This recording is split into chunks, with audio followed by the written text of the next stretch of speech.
Buenos días. Pues, contentos de reunirnos un domingo más. Y bueno, y como siempre, porque reconocemos que estamos abriendo la palabra de Dios, reconociendo que es un libro que necesitamos que Dios nos revele su verdad, ¿no? Que Él que abra nuestro corazón, que abra nuestra mente, que puede realmente hacer su obra en nosotros, ¿no? Es importante, ¿no? Por eso siempre queremos empezar la reunión de alguna manera, pues adorándole, alabándole, buscando. ¿Por qué? Porque nos damos cuenta de que necesitamos de que Dios nos revele lo que está aquí escrito, ¿no? Yo nunca me voy a olvidar por primera vez que me topé de alguna manera con la palabra de Dios, con la Biblia, y empecé a leer. ¡Wow! Era un mundo totalmente nuevo, ¿no? Por una parte veías muchas cosas que de alguna manera como que Dios hablando a tu corazón, ¿no? Que te descubría, que veías, dices, pues eso es lo que me ocurre, eso es lo que me pasa, es lo que me sucede. Pero por otra parte había tantas cosas que decías, ¡guay! ¿Cómo será eso? ¿Cómo es esto? ¿No? Y ahí es donde yo empecé mis primeros pasos de abrir mi corazón a Dios y empezar a orar, ¿no? Porque ahí es donde me di cuenta de que necesito y empecé a decir, Señor, enséñame, ¿no? Enséñame qué es de qué está hablando aquí, y cuando empiezas en estas cosas, cuando empiezas a orar a Dios, cuando realmente te acercas con un corazón correcto, con un corazón deseoso de recibir lo que es de Dios, pues Él no tarda mucho a traer las respuestas a tu corazón, ¿no? De repente a lo mejor estás leyendo la Biblia y de repente lees un pasaje que justamente viene a la respuesta de lo que estabas orando. O a lo mejor entramos en una reunión como ahora y recibes una palabra y también recibes la respuesta de lo que hay en tu corazón. Por eso es importante que nuestro corazón se conecte con Dios, ¿no? Que estemos ahí.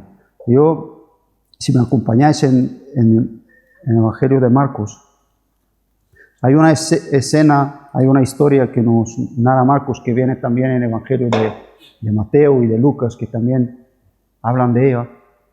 Y es una situación donde Jesús tiene un confrontamiento ahí con los fariseos, con personas así religiosas que estaban en este momento, y hubo un enfrentamiento así bastante fuerte, ¿no?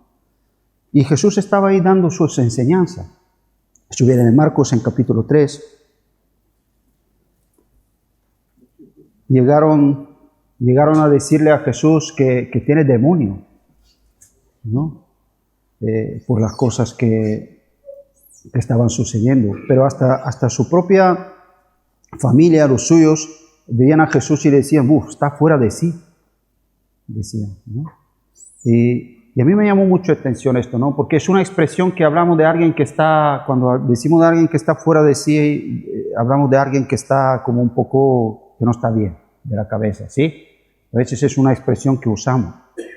Pero yo pensaba como cristiano, digo, yo creo que como cristianos sí que necesitamos empezar a vivir fuera de nosotros.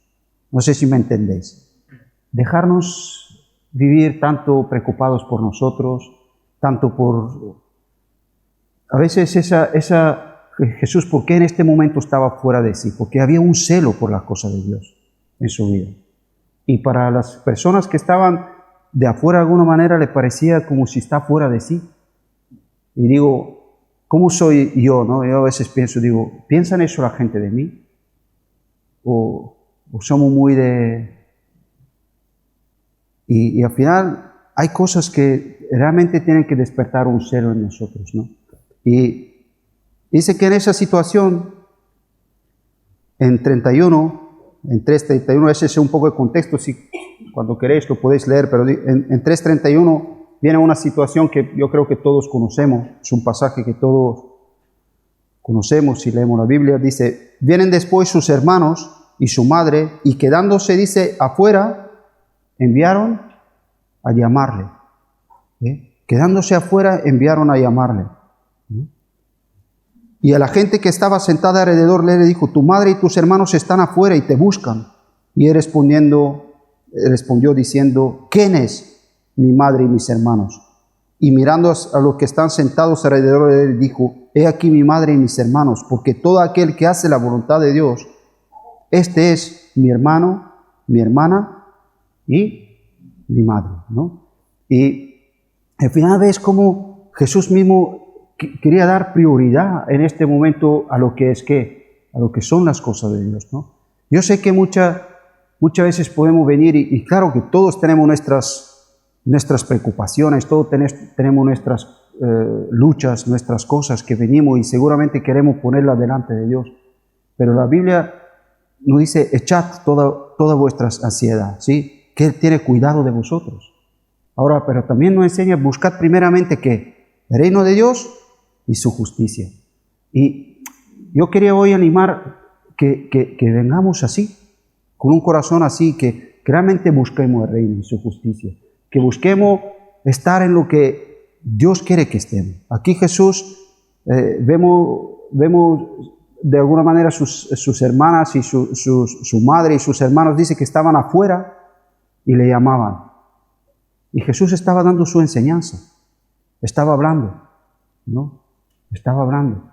Y Él dice, estos son los que oyen y hacen ¿qué? La voluntad de mi Padre. Y yo quiero ser de estos. Yo no quiero a veces estar de afuera de lo que Jesús quiere enseñar, de lo que Jesús quiere hablar, y muchas veces solamente querer hablar con Jesús y amarle, pero para que atienda mis cosas simplemente.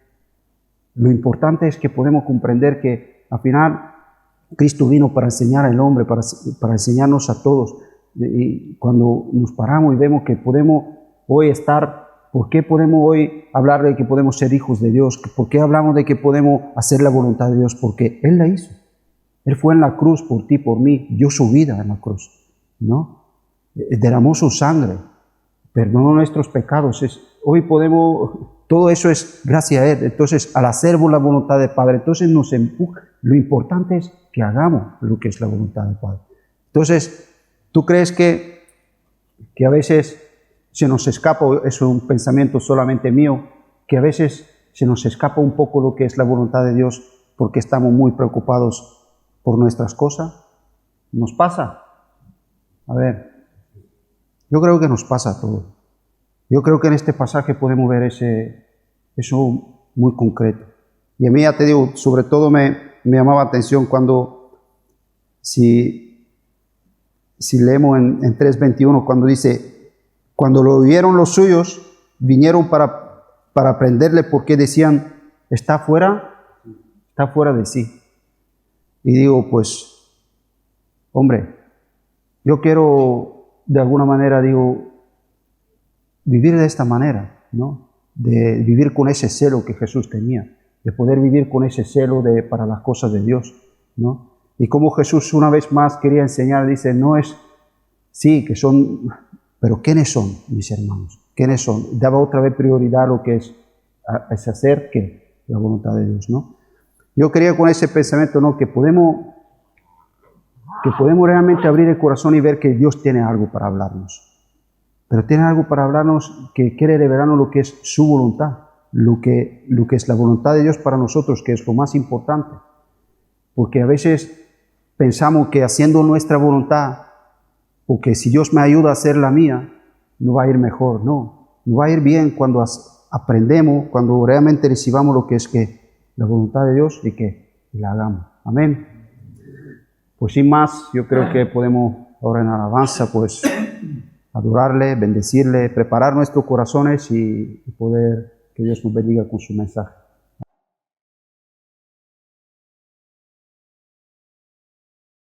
No estamos en el antiguo pacto del pueblo de Israel, somos la Iglesia de Cristo, un nuevo pueblo de Dios, y contamos, como contaron los antiguos, con su propio Dios. Un Dios que lo hicieron su Dios, porque Dios dijo, yo seré vuestro Dios. Entonces podemos decir, Señor es mi Dios, ¿sí? Entonces el hombre sin Dios no es nada. Es un ser creado por Dios que habita en esta tierra, que hace lo que vive, lo que necesita para su subsistir y demás, pero su interior está vacío. Falta la presencia de Dios. Si no va tu presencia conmigo, yo no me muevo de aquí. Alguien dijo esto en la palabra de Dios, ¿sí? Yo me muevo de aquí. ¿Por qué? Porque él ya comprendió, entendió, disfrutó, valoró, hizo muchas cosas acerca de que si él iba solo, si él confiaba en él mismo, mejor que no se movería. Pero el hombre, la humanidad, la sociedad, funciona. Pero hay sal y luz en esta tierra. ¿La hay? La hay. ¿Y quiénes son? Los cristianos. Somos la sal y la luz para esta sociedad que nos toca vivir en nuestro tiempo. Entonces, bueno, siempre hay esperanza para el que busca la esperanza, ¿verdad? Todo tiene, muchas cosas hay con un parecido, que usan la misma palabra. Por ejemplo, se me ha venido esto a la mente porque dice, mientras que hay esperanza, hay vida. Eso es un dicho. Mientras hay vida hay esperanza. Esa era la cosa. En una parte podíamos, bueno, mientras que estés vivo tienes oportunidad de conocer a tu Dios, al que te creó. Pero resulta que la esperanza no es algo. No es algo, es alguien. Y Cristo es nuestra esperanza de gloria. Tenemos todo lo que llena, ¿no? Ha mencionado muchas veces Peso el corazón es la vida interior, que muchas de las cosas no conoce nadie, que solo Dios conoce. ¿Sí? Y ahí es a donde hay que estar con mucha sinceridad, con mucha necesidad y con un corazón sin doble, ¿verdad? Sin doblez, ¿vale? Bueno, esto como introducción. Vamos a ir esta mañana, porque no hay cosa mejor que todo es bueno de Dios, ¿no? Porque Él es bueno, nada puede venir malo si viene de parte de Dios. Nosotros llamamos malo cuando estamos en una prueba, dice esto es malo. Bueno, pero las pruebas se convierten en bienes, porque es la manera donde Dios ha organizado las cosas. Y por medio de las pruebas, de la dificultad, es como crecemos espiritualmente. Entonces lo que yo llamo malo, lo llamo yo, ¿verdad? Pero cuando un cristiano madura de verdad, y llega a un punto en que parece que falta algo, a veces no le pedimos, Señor, necesito pasar por una prueba. Por una prueba, porque en esa prueba va a ser refinada mi fe. Porque si no, ¿cómo lo haré? Te lo pediré y tú me lo darás. Bueno, Dios ya tiene establecido otra manera. Y hay que pasar por ella. Es difícil oír decir a un cristiano, Señor, prueba mi fe. Hace poco tiempo estuvimos hablando de esto y era David el que decía esto. Prueba mi corazón, quería crecer, quería avanzar en el Señor. ¿Sí? Bueno, el título que tengo yo para esta mañana es Dios presente. ¿Sí? Parece algo sencillo. Se puede entender, pero se puede entender religiosamente. Dios está presente. Oh, aleluya, hermano, Dios está presente. Bueno, sí, es verdad. Pero ahí hay una profundidad que Dios quiere que descubramos. Vamos a hablar de un nombre de Jesucristo que yo creo que solo en Navidades, cuando es el tiempo este de Navidad, se oye mucho en el pueblo cristiano. ¿Cuál sería ese nombre? ¿Cómo? Ah, bien. Emmanuel. Y parece que lo dejamos para los días de Navidad. Emmanuel. Y todos decimos los cristianos, Dios con nosotros. Y todos decimos, amén. Vale, está muy bien. Pero es que Dios con nosotros, Emmanuel, es continuamente. Porque no solo es algo superficial. Cuando dice Dios, yo estoy con vosotros, eso tiene una vida y una realidad muy amplia, muy real, que a veces ni la captamos, no nos damos cuenta. Vivimos nuestras cosas, vivimos nuestras vidas, y de repente me di cuenta que Dios es Emmanuel, Jesús es Emmanuel, como decían los hebreos, Immanuel, Dios con nosotros. Hay otra traducción que es Dios está con nosotros. Y eso sí nos gusta, ¿que sí? Eso es perfecto. Un cristiano que podamos decir, Dios está con nosotros, ¿qué seguridad nos da? Es decir, pues no estoy solo, pues es una realidad, esto lo vivo a diario, es algo para mí especial y demás. Pues así tiene que ser. Y vamos a tratar de ver este nombre que forma parte de una profecía, quiere decir, de unas palabras de parte de Dios que dio a un hombre llamado Isaías, ¿verdad? Llamado los profetas vocero de Dios, la voz de Dios, ¿sí? Una profecía donde solo sale 3 veces en la Biblia este nombre. Y esta profecía empieza en Isaías, en los tiempos antiguos, y da una profecía doble, de un cumplimiento inmediato y de un cumplimiento mesiánico eterno. Y nosotros ya no estamos en el cumplimiento inmediato, porque vamos a ver en qué tiempo más o menos, así rápidamente está ubicado, pero sí ya vivimos en el cumplimiento eterno de que Emmanuel, Dios está con nosotros hasta el final. Jesús Mateo terminó de escribir su evangelio, ¿no? Al final, ¿qué dijo? Y yo estaré con vosotros. Él decía, yo soy Emmanuel, yo estaré y estoy con vosotros hasta el final. Y esto es algo que nos llena, ¿verdad? A veces ofendemos mucho a Dios, porque no contamos de que esto es algo que Dios está siempre queriendo estar en esa situación con nosotros, involucrado con nosotros, a nuestro lado. No quiere decir pasándonos todo por alto. Y a veces ofendemos a Dios por eso, porque le pasamos por alto, porque no contamos de que Dios está con nosotros y mucho más en su promesa en nosotros. ¿Sí?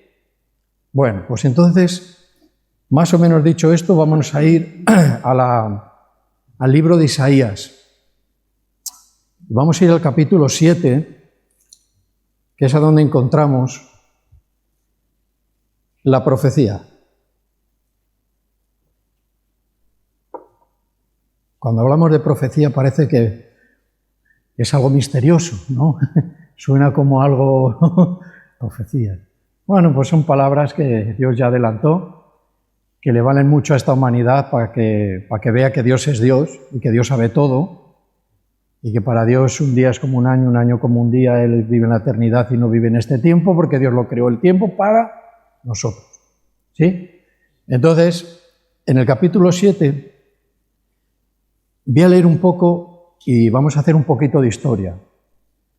Si hace mucho calor y alguien se pone muy a gustito así, sentado y le da la morriña, podemos bajar el aire, ¿vale?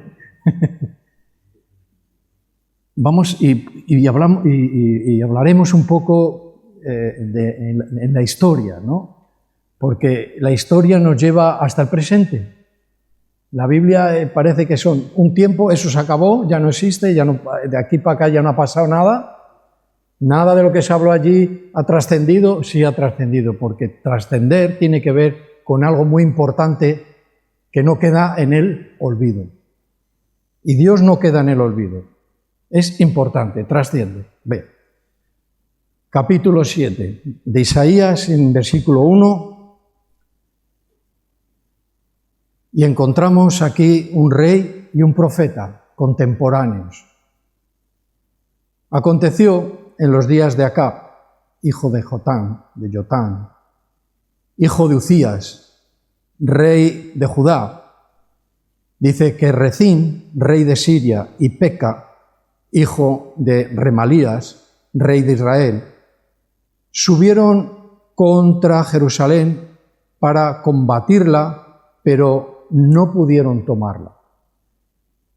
Visto este versículo, tenemos que ponernos en situación para que veamos que de aquí sale una enseñanza que no se ha quedado ahí.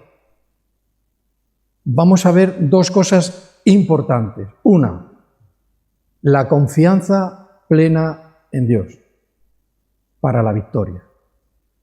Eso es fundamental. Y aquí, en este medio de esta profecía, lo que este rey se le advirtió por medio de un hombre de Dios es que debería de confiar. Debes de confiar en tu Dios, porque va a haber un problema, está habiendo un problema. En este momento, el pueblo de Israel, la tierra de Israel, estaba dividida, se había dividido. Conocéis este tema, ¿no? Reino del norte, Israel, reino del sur, Judá.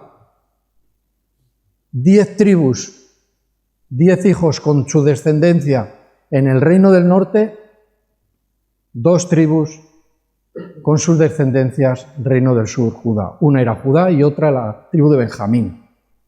¿Vale? Y esta era la situación en la que estaba. Para que nos hagamos una idea. Se separaron por desavenencias, por cosas que no llegaron a entenderse. Eran todos del mismo pueblo, hermanos, porque eran todos descendientes de Jacob, de Israel. Eran todos. Pero por situaciones no pudieron seguir unidos. Esto yo creo que lo hemos tratado hace un tiempecillo también. No pudieron seguir unidos y aquello se dividió.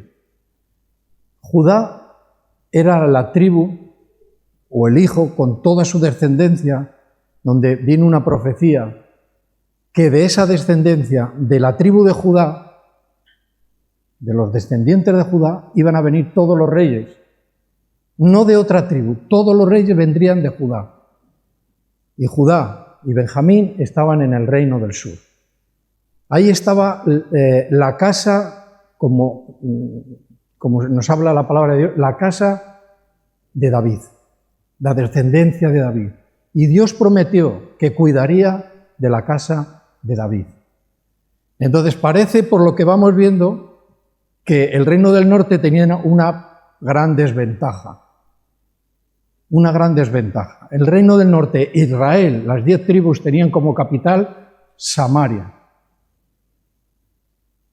Encontramos en el Nuevo Testamento Samaria, que había conflictos y demás.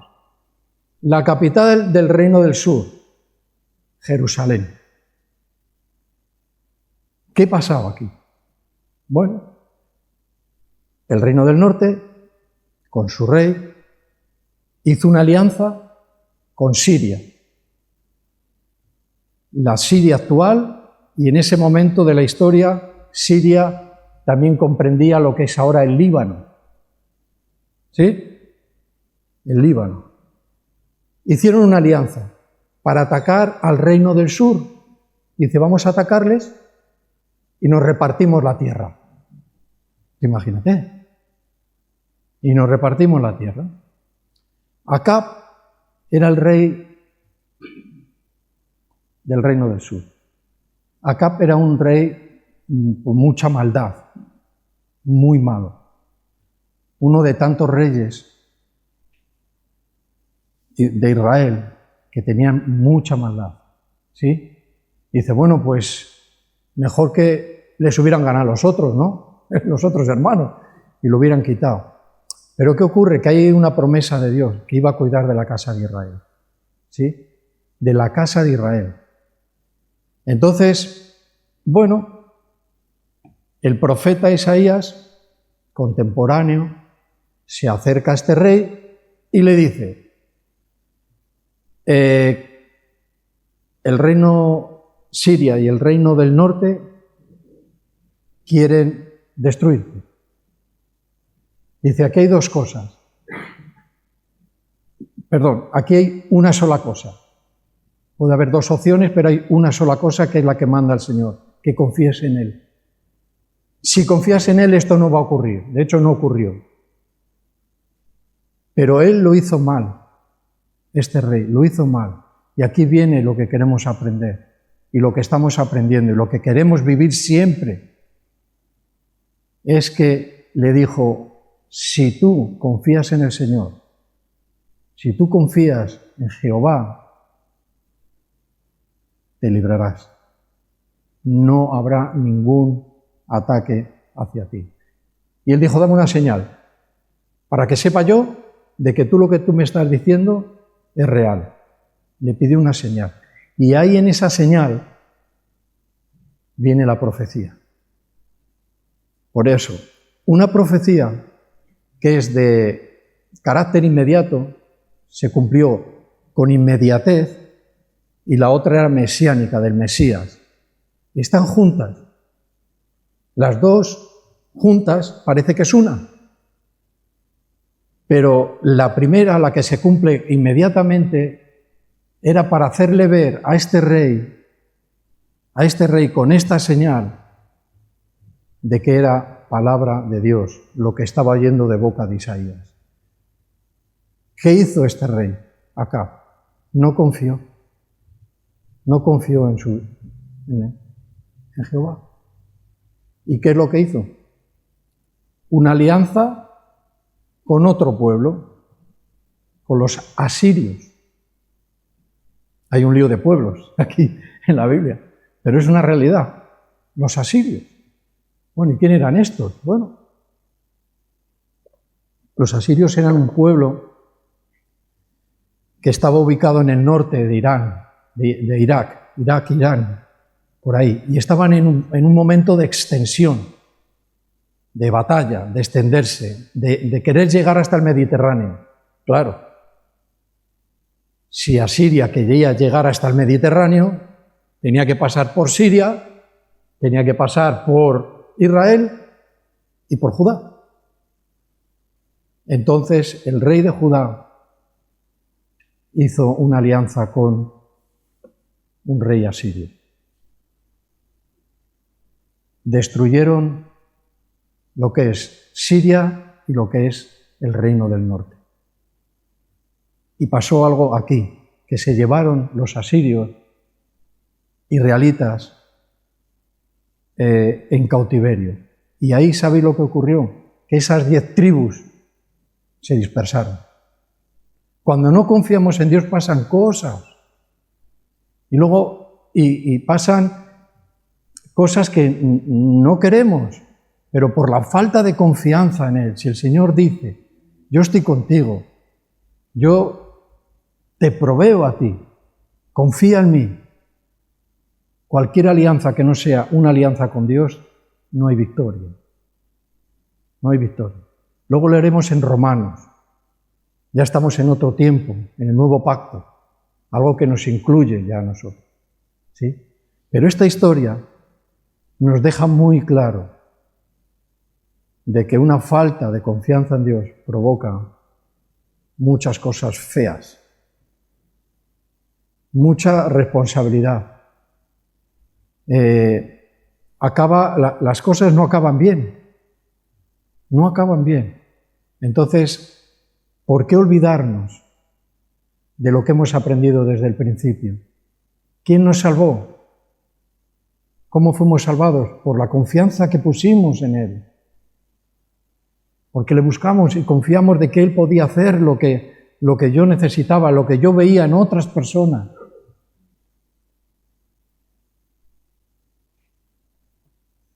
Una doble profecía. Tenemos tiempo. Isaías, cuando fue a decirle esto, el profeta, iba con su hijo. Iba con su hijo, Isaías. Tenía esposa, evidentemente.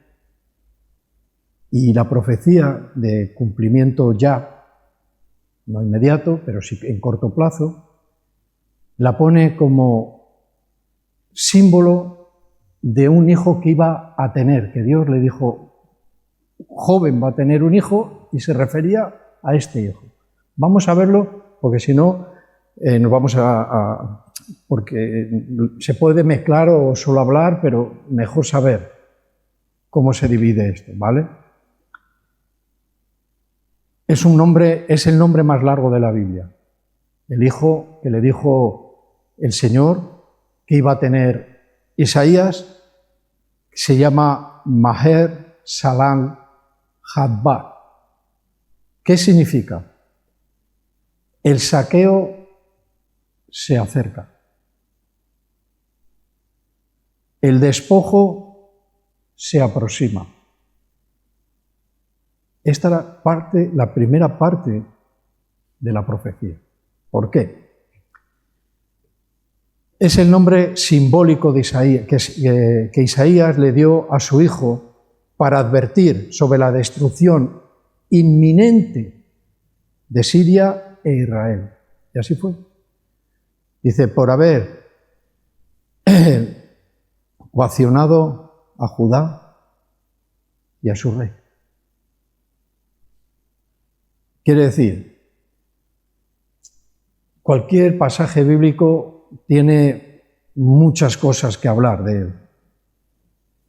Si no hablamos de todo, necesitaríamos mucho tiempo.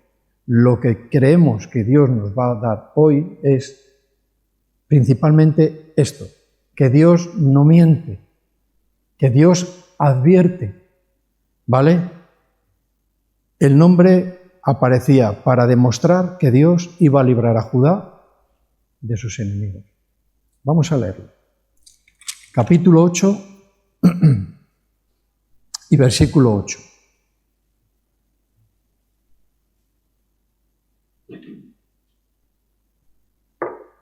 Pero si queréis, casi mejor, empezamos un poco más adelante, en el versículo 1 del capítulo 8. Y dice, me dijo Jehová, dice esto Isaías, dice, toma una tabla grande y escribe en ella con caracteres legibles, que se lean bien, tocante a Maher Shalal Hadbat, ¿vale? Tocante a este hijo.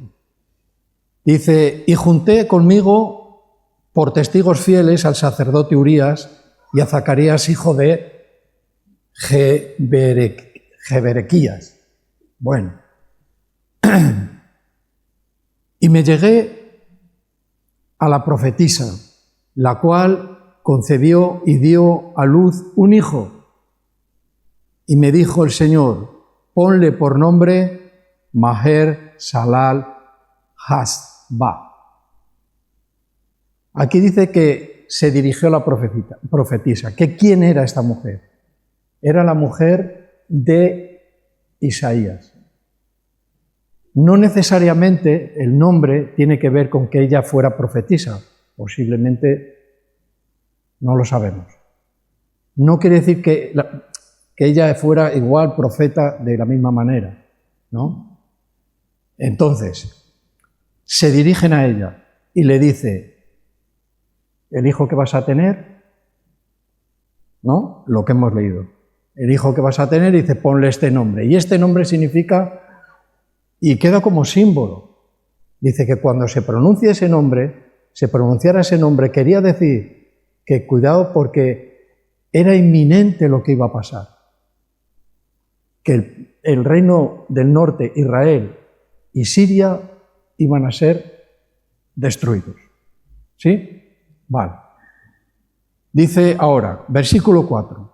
porque antes dice que el niño sepa decir, Padre mío o Madre mía, será quitada la riqueza de Damasco, capital de Siria, y los despojos de Samaria, capital de Israel, delante del rey de Asiria. Y dice, y otra vez volvió el Señor a hablar diciendo, por cuanto desechó este pueblo las aguas de Siloé, dice que corren mansamente, y se regocijó con Rezín y con su hijo Remalías, he aquí, por tanto, dice que el Señor hace subir sobre ellos aguas de río impetuosas y demás, y anuncia esta destrucción, ¿vale? Yo sé que es un poco encajar todo esto en un contexto rápido, es difícil, pero nos puede quedar en nuestro pensamiento para poder regresar aquí y ver lo que está pasando. El hecho más importante, o de lo más importante que ocurre aquí, es la falta de confianza. Era un rey malvado, quería señales de que esto venía de parte de Dios. Él no estaba seguro, estaba temeroso. Iban a invadir el país. Se iban a quedar y repartirse todo. Pero le salió mal. Le salió mal, pero también le salió mal a Acab, el rey de Judá. Las consecuencias de que la advirtió fueron muy graves. ¿Qué ocurrió? Al tener una alianza con alguien que no es de Dios, con unirse con alguien que no es de Dios, tiene consecuencias. Judá, ¿sabes lo que le pasó? Que fue vasallo y tuvo que pagar impuestos a Asiria con el país y el rey con el que se había aliado. Y segunda parte de todo esto, que fue destruido todo, hasta Judá, todo. ¿Por quién? Por Nabucodonosor, el reino de Babilonia, que en ese momento, pasaron años, esto no es de un día para otro, estaba emergiendo y conquistando y llegó hasta Jerusalén. Y ahí viene una segunda,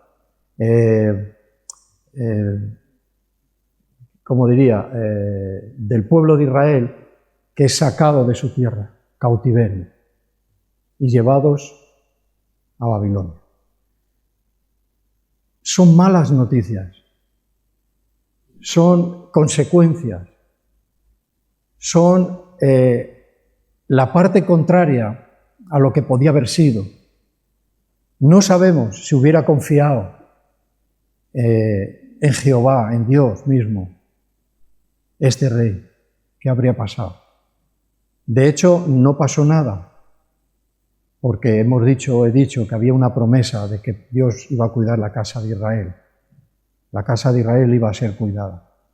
Pero aún así hubo consecuencias. Toda alianza, sea en pueblos, sean en personas, sean en instituciones, sean en gobierno, sea quien sea la alianza que hace un cristiano, nunca puede estar fuera de alguien o de algo que es de Dios. Si no, podemos sufrir consecuencias. De hecho, las sufriremos. ¿Sí?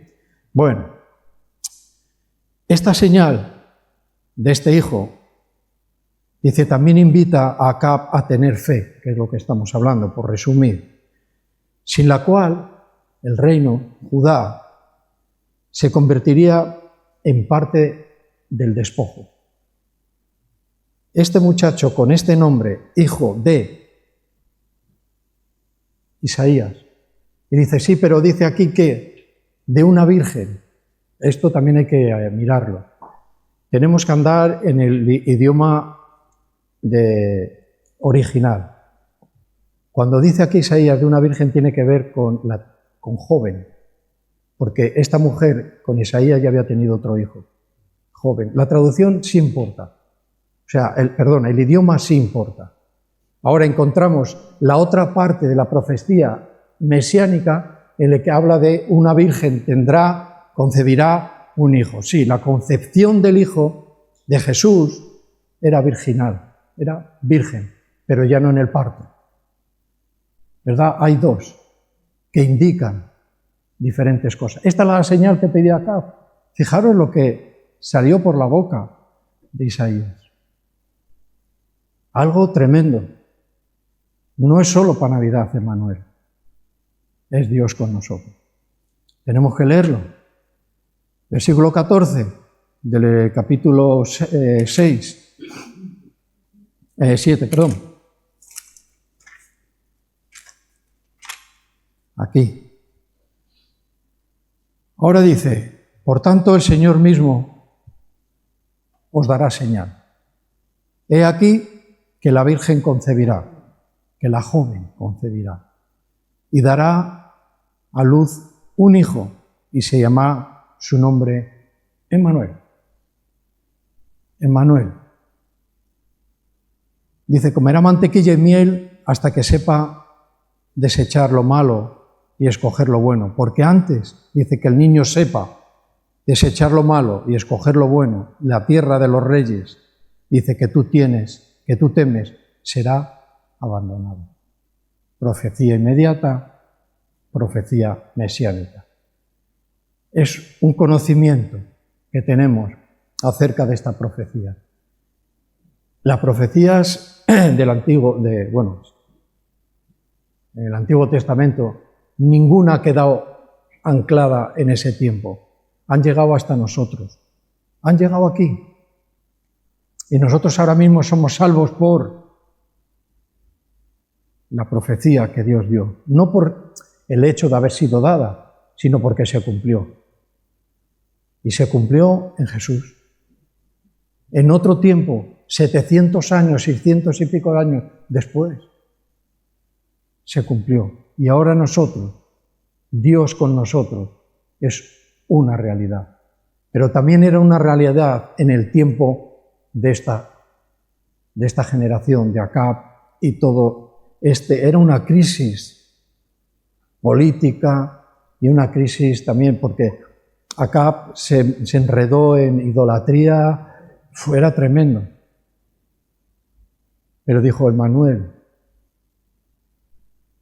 usando el nombre simbólico del hijo que iba a tener, una joven iba a tener, dice, su nombre es este, cuidado, que la destrucción está ahí, que puede ser parte del despojo.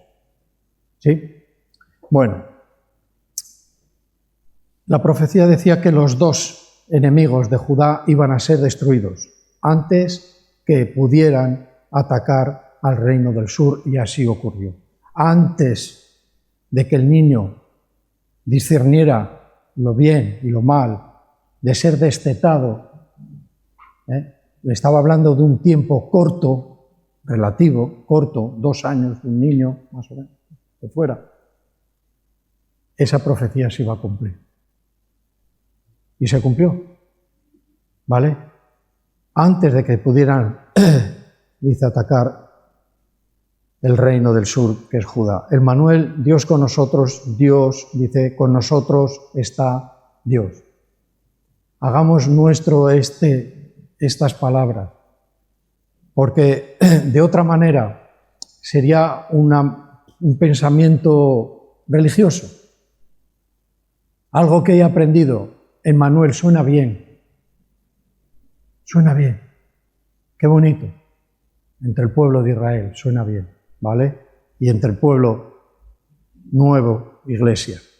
Ahora dice, Dios con nosotros, dice, no es simplemente, y esta es otra de las cosas que aprendemos de esto, de Emmanuel, no es simplemente Dios nos ayuda, Dios ayúdanos. No solo es eso, porque a veces decimos, sí, Dios con nosotros, Dios ayúdame, y Dios ayúdame. Y es verdad, necesitamos la ayuda de Dios constantemente. Pero no es solo eso. No es simplemente Dios ayúdanos, Dios obsérvanos. Emmanuel, su nombre no es solo esto, no es tan simple, como dije al principio. No es tan simple. No es Dios ayúdame, Dios míranos, obsérvanos. No es así. Dios es Dios presente. Y parece que estamos hablando casi de lo mismo, pero si tú te pones a razonar en una razón espiritual de Dios, esto, Dios presente, cambia mucho como nosotros vivimos a Dios en nuestras vidas. Es que Dios está presente, que no es solo Dios ayúdame, es que es mucho más, es que Dios está presente. ¿Cómo capto yo esto? Ora mucho para poderlo entender. Dios está presente, Dios es Dios cercano. Y aquí hay que añadir la profecía de Jesús. Dios encarnado. Dios encarnado, Emmanuel, Dios con nosotros. Dios habitó entre nosotros. ¿Sí? Vamos a Mateo. Evangelio según Mateo, y en el capítulo 1 y versículo 23.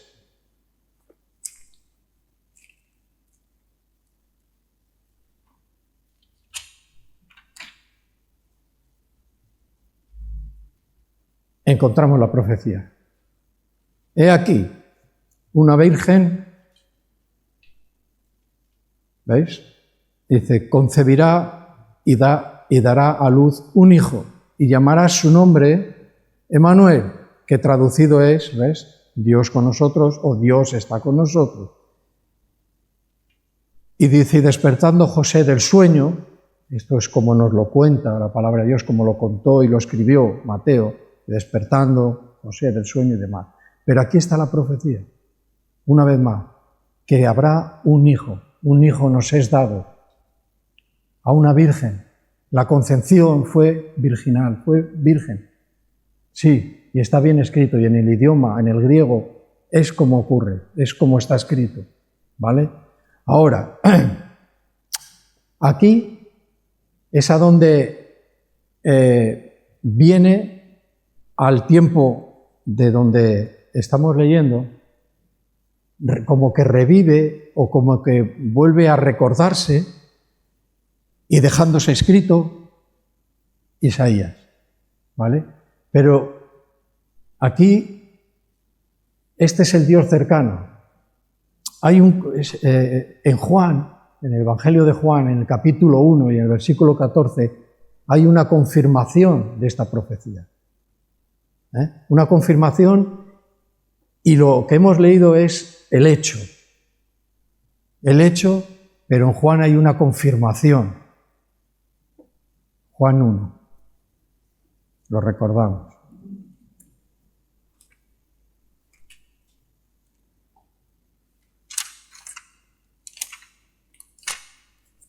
Juan 1:14,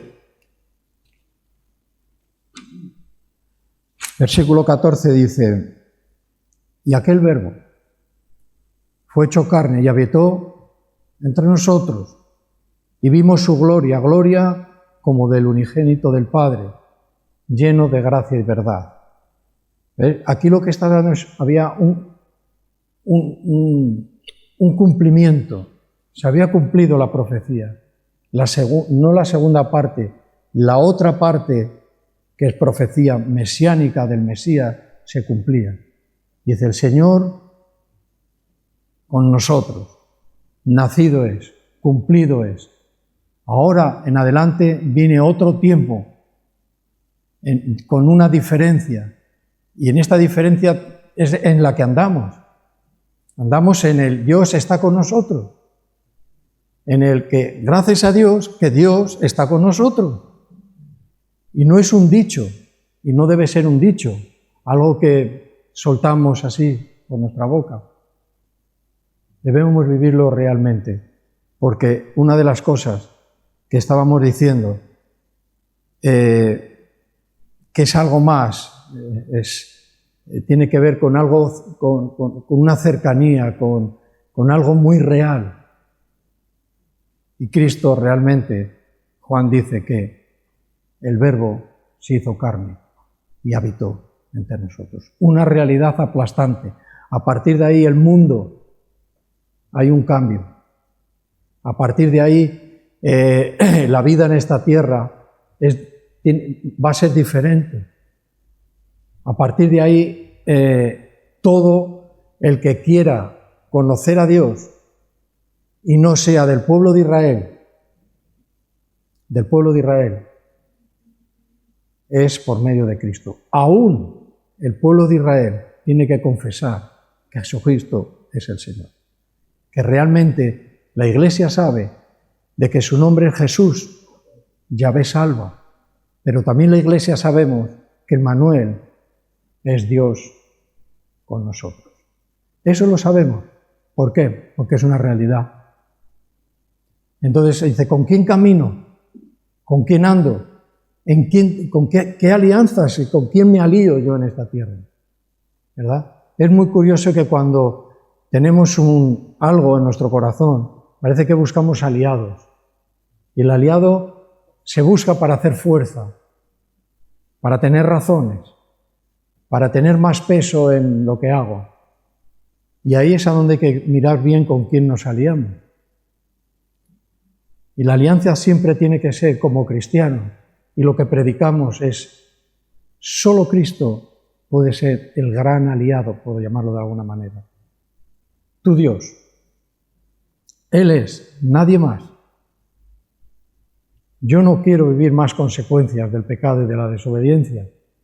Ahora quiero vivir en la bendición de Dios, en la cercanía con Dios, en el que el Señor es presente. O sea, ¿os acordáis que hace un momento decía yo que a veces ofendemos mucho a Dios? Porque como que en momentos de ira o momentos de enfado, en momentos de crisis espiritual, ¿verdad? No pensamos que Dios es presente, que Dios está, que Dios me escucha, que Dios me ve. Hay un versículo que dice que aunque te vayas al otro extremo, te vayas a donde te vayas, el Señor está allí. Nadie puede burlarse de Dios, quiere decir, nadie puede bordear a Dios, porque de Dios es todo. Todo lo que conocemos, todo lo que vemos. Todo lo que vemos. Por eso la misma creación cuenta la gloria de Dios. Dice, bueno, pues si alguien no oyó el Evangelio, ¿cómo se salvará?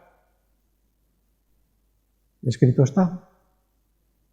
Mira la gloria de Dios. Y tu conciencia te va a decir, ¿quién creó eso? Y tu conciencia será tu propio juez. Pues nosotros tenemos un privilegio de haber escuchado el Evangelio. Porque así nos ha sido concedido el habernos dado luz. La luz del Evangelio ha llegado a nosotros, de las buenas noticias.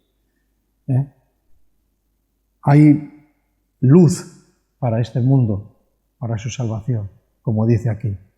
Ves y eso te tiene que dar luz. Claro que el hombre vive y no le da importancia a lo majestuoso y a lo grandioso que es la creación de Dios. No le da importancia.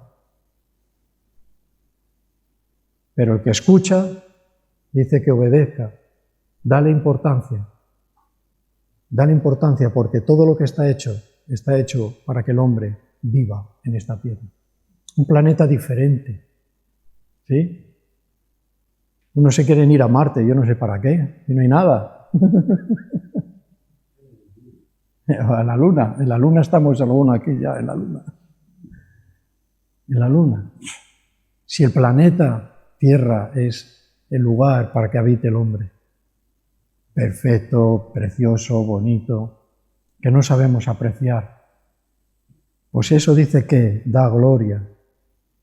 Vemos la gloria de Dios en la creación suya. Bueno, ¿por dónde estábamos?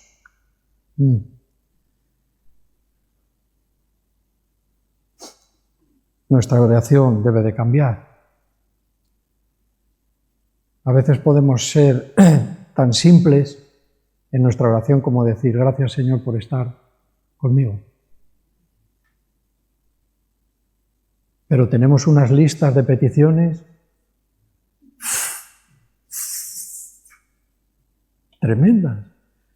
El Señor dice, bueno, Ya avísame cuando acabes. No está mal, porque la oración la petición forma parte de la oración. Pero sobre todo, Señor, te doy gracias. Y la acción de gracias es muy importante. Te doy gracias por estar conmigo, porque tú eres Emmanuel, porque tú eres el que estás conmigo y no quiero hacer ninguna alianza con nadie. A veces decimos, no, vale, es que parece que... No parece nada. Es que la yunta desigual no tiene futuro. Fijaros, luego prometérmelo, que vais a leer el capítulo 7 de Isaías. Leerlo. Y ahí vienen los nombres, los lugares, todo. Es una situación muy concreta. El nombre del rey con el que se unió, el nombre más largo de la Biblia, que es el hijo de Isaías, la profetisa. La verdad que yo había pasado por ahí, por este pasaje, y ahí no había... A lo mejor le llamaron porque su marido era profeta. ¿Ves? No quiere decir lo que decíamos antes. Pero todo tiene una conexión. Dios no hace nada al azar. El que esté yo hoy aquí y tú aquí no es una casualidad, porque Dios lo ha querido. Porque Dios lo ha querido. Entonces vamos a aprovecharlo en nuestra oración concreta, al blanco. Gracias, Señor, Dios, Jesús, que estás conmigo. Bien. Este nombre, Emmanuel, Emmanuel, revela el milagro de la encarnación. Es una revelación. Dios con nosotros nos revela que Dios se hizo carne y habitó entre nosotros. Fíjate. Lo muy importante se hizo inseparable. Esto me ha gustado a mí. Es una reflexión. Lo que era muy importante, y lo es, y lo sigue siendo, por eso se sigue predicando el Evangelio, lo que es muy importante, que es Dios mismo. O sea, el que no le dé importancia a las cosas de Dios, después de escuchar a Dios, tiene un problema. Más el pecado que lleva, tiene un problema. Porque lo que es muy importante, se usa la palabra trascendente, creo que lo he comentado antes. Lo que es trascendente, quiere decir algo que es muy importante, que no se queda anclado en el tiempo, sino que traspasa los tiempos y las edades. Dios es así de importante, Él es el importante, Él es lo que importa, ¿sí? Y por eso pasa y pasa y pasa a las generaciones. Pues lo que fue muy importante y es muy importante, dice que ahora se hizo inseparable. Esto de verdad es muy importante. Basta la palabra, redundar en la palabra, es muy importante. Dios es inseparable. El que se separa es el hombre. Yo me separo cuando le ofendo. Pero lo importante que es Dios se convierte en algo inseparable. Un cristiano de verdad ya no deja de ser cristiano. Comete errores, fallos, posiblemente se aparte, no lo sé. Pero ten en cuenta que lo que Dios dice es que Él es inseparable a ti. No lo puedes separar. Son cosas profundas que hay que tener un análisis de ello para ver la base bíblica y la base, ¿sabéis? Pero esto es así. El Dios eterno que creó todo, se hizo niño. ¿Ves? Emmanuel se hizo niño, todo empezó con un niño. Niño nos es nacido. El niño que hablaba de Isaías, con todo esto lo hizo por estar con nosotros. ¿Cómo te quedas? ¿No? Dios es admirable. Admirable en todo. Dimos un mensaje que hablaba de esto. Dios es admirable en todo. Y es admirable en que Él tenía su trono, su lugar, Él es Dios. Y de que Él descendiera de esta manera es algo admirable, totalmente admirable. Dejó todo para estar con nosotros. Esto habla de un amor, de una bondad, de un Dios que no se puede presentar de otra manera sino tal como lo presenta la Biblia. Entonces, por eso, cuidado, cuando hablamos de la Biblia, cuando exponemos la Escritura, no puede ser de otra manera. No puede ser de otra manera. Por estar con nosotros, pero no distante, no frío en un lugar ahí en una imagen. No, de eso no. No distante, no inaccesible, que parece que a veces que Dios no se le puede llegar. ¿Quién predica ese Dios? Alguna religión, a lo mejor, porque el verdadero evangelio dice que es accesible. ¿Por qué? Porque Él se ha acercado a nosotros, porque Él nos amó primero. Entonces, ¿cómo llamamos a eso? De que Dios es accesible, es nuestro Dios, Emmanuel, es accesible, no es distante, es accesible, es cercano. Tenemos un Dios cercano. Mira, una de las cosas que yo oí a una persona, dice que cuando empezó a escuchar el Evangelio y veía a los cristianos, se hacía una pregunta, se admiraba. Decía, es que lo que está diciendo me suena vivo, como que Dios estaría entre nosotros. Fíjate qué reflexión. O sea, una persona que no conocía y de lo que él sentía y veía y escuchaba, lo que su pensamiento le llevaba a decir, es que a mí me parecía que Dios realmente estaba aquí. Esas son cosas que vienen solo de parte de Dios, que nos convencen y que nos llevan a que podamos confiar completamente en Él. No hagas alianzas. No las hagas. Mira a ver. Confía en el Señor. Totalmente. Es tangible. Aquí ya tangible todos lo tenemos como que se puede tocar. Pues te digo una cosa. No me voy a salir de la Biblia, ¿eh? Te digo una cosa. Hay veces que esto sí que podemos llegar a vivirlo. Cuando quitamos de nuestra mente, traducimos en nuestra mente tangible y lo traducimos de otra manera, porque quitarle de poder tocar con las manos. También uno de los apóstoles dijo, lo que palparon nuestras manos. ¿Ves? Cuando notas a Dios tan cercano, para ti y para mí, yo lo llamo tangible. ¿Has sentido a Dios tan cerca de ti? Tan cerca de ti, tangible. No tengo una religión, no es tangible, no puedes, es imposible. La puerta no se abrió. No se abrió. Tangible y presente. Emmanuel. El nombre en la cultura hebrea, eran declaraciones de identidad y de destino. Calcula esto. La identidad de Emmanuel, ¿quién se identifica con Emmanuel? Dios mismo.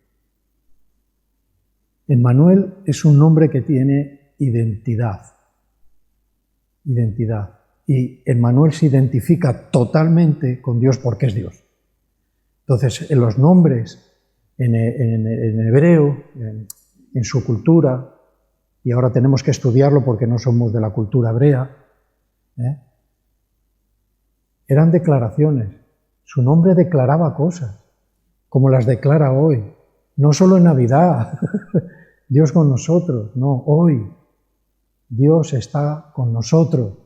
Son declaraciones de identidad. ¿Quién es Él, Manuel? Dios.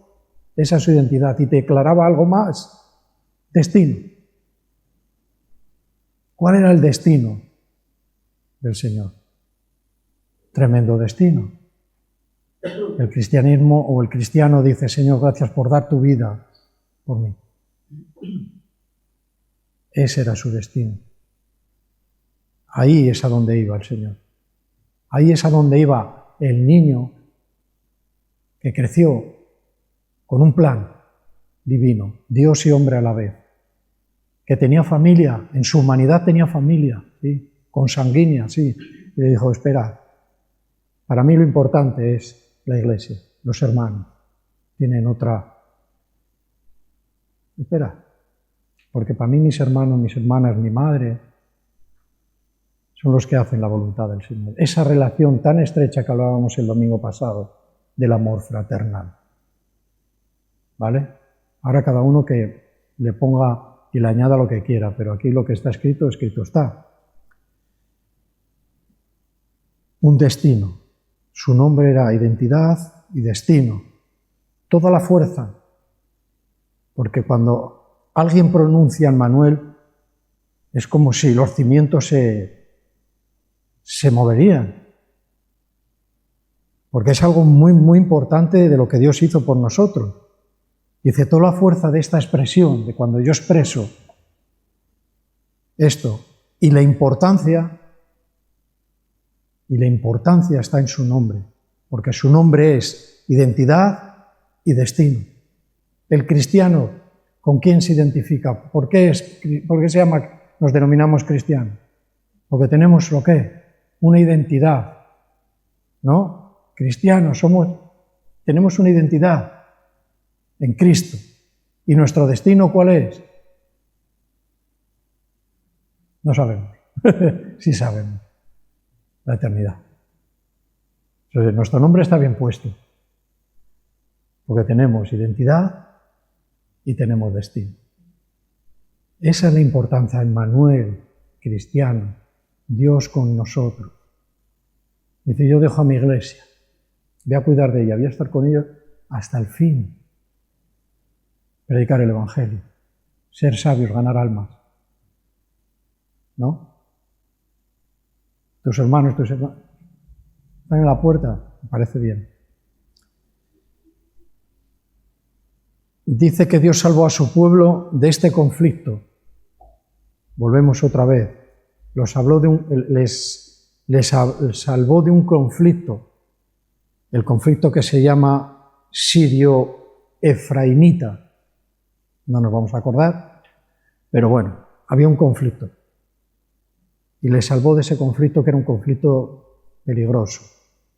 Y salvará siempre a quienes pongan su confianza en Él. Les salvó de ahí y a todos los que pongan su confianza en Él serán salvos. Carta a los Romanos, versículo 8.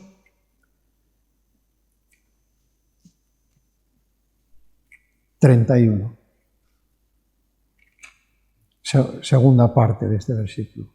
Entra dentro de un subtítulo que, como digo siempre, no es traducción de la Biblia, es más que vencedores, no está en la Escritura, pero bueno, ahí está. Nos dice por dónde vamos a ir leyendo. Ahora dice, en el 31, hay que leerlo todo, pero vamos a decirlo aquí, desde el 31. ¿Qué pues diremos a esto? Una pregunta. ¿Qué pues diremos a esto? A lo que está hablando anteriormente. Si Dios es por nosotros, Él está por nosotros, ¿quién en contra de nosotros? Esto, una vez más, no son palabras, tenemos que vivirlo como una realidad. A veces nos atemorizamos enseguida perdemos la visión, o sea, el enfoque a la fe, a la confianza en Dios, lo perdemos enseguida. Acuérdate de este versículo, que si Dios está contigo y conmigo, nadie puede estar en contra.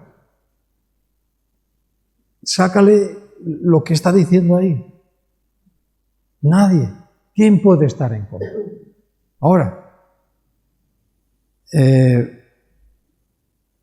el que no escatimó, le da una explicación. El que no escatimó ni a su propio Hijo, sino que lo entregó, dice, por todos nosotros. Dice, ¿cómo no nos dará también con Él todas las cosas? ¿Cómo no lo va a hacer si dio a su propio Hijo? No es una manera de hablar donde en nuestra conciencia humana, ¿verdad?, vemos que esto es algo como muy duro, como tiene que haber un propósito muy grande para que alguien haga esto, entregar a su Hijo. Bueno, aquí tiene mucho que decir porque el mundo no puede decir, bueno, pues el Hijo de Dios, del Padre es el Hijo. No, Dios es Dios, el Hijo es Dios. O sea, ahí hay que ahondar un poco porque está hablando de la esencia, de la misma esencia que es el Padre, es el Hijo y es el Espíritu Santo. Por eso es Dios Padre, Dios Hijo, Dios Espíritu Santo. Amén. Bien. Dice, ¿quién acusará a los escogidos de Dios? Dios es el que hace justicia, el que justifica, perdón. ¿Quién es el que condenará? Cristo, dice, es el que murió, más aún, el que también resucitó y que además está a la diestra de Dios, el que también intercede por nosotros. Tenemos todo a nuestro favor, todo a nuestro favor. Solo hay que tener la identidad bien fijada, la mirada bien fijada, la palabra de Dios no intelectualmente aprendida, porque va a ser bastante difícil, pero estamos aprendiendo las cosas de Dios por relación, conocimiento por relación. ¿Por qué entendemos la Biblia? ¿Por qué comprendemos? Porque tenemos una relación con el Señor. Emmanuel, Él está con nosotros. El Espíritu Santo habita en el creyente, donde le guía la verdad, donde le consuela, donde le dirige, donde le exhorta. O sea, Dios con nosotros. ¿Sí?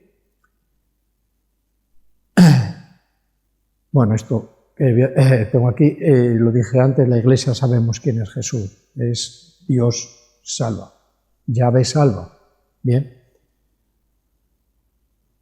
Y por último, Isaías aconsejó al rey Acab que confiara en Dios y no en el rey asirio, advirtiéndole las consecuencias de la alianza. Se convirtieron, como dije, en vasallos y en tributarios. Y por último, la destrucción a manos de una potencia que vino, militar, que eran los babilonios, llevándolos al cautiverio bajo un rey llamado Nabucodonosor. Esto nos suena, pero ¿por qué pasó todo esto? Lo hemos visto. Muy por encima, pero lo hemos visto. Las alianzas no son con el mundo. No somos deudores ni de carne, ni a nuestra carne, ni a nuestra naturaleza caída. No tenemos ninguna deuda, solo al amor de Dios. ¿Sí? Bueno, el resto es un resumen en comprender bien, o bueno, comprender un poco mejor, casi, vamos a decir, la profecía de Isaías, que la conoce muchísima gente, hasta casi en el mundo y en la religión. Dios con nosotros es. Un niño nos ha nacido. Y lo decimos de memoria.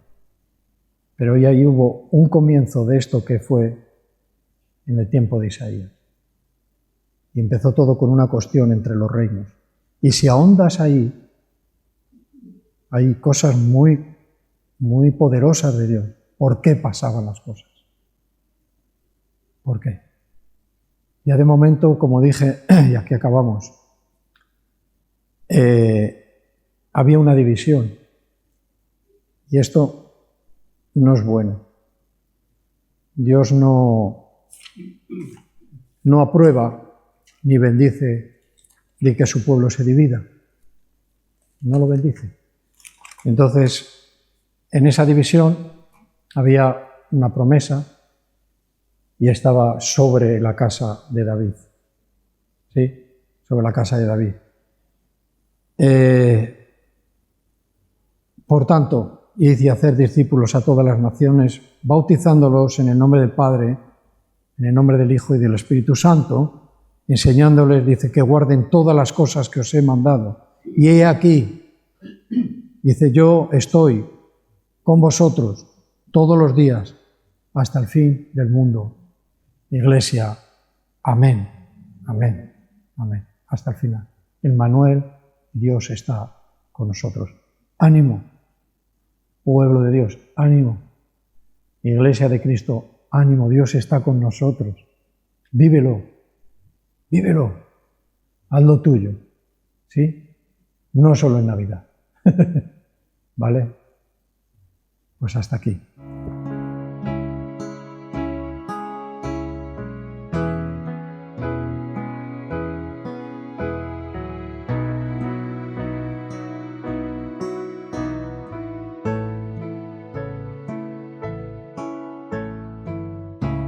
Que no se desvíe mi alma, que tras cosas vanas no se eleve mi corazón.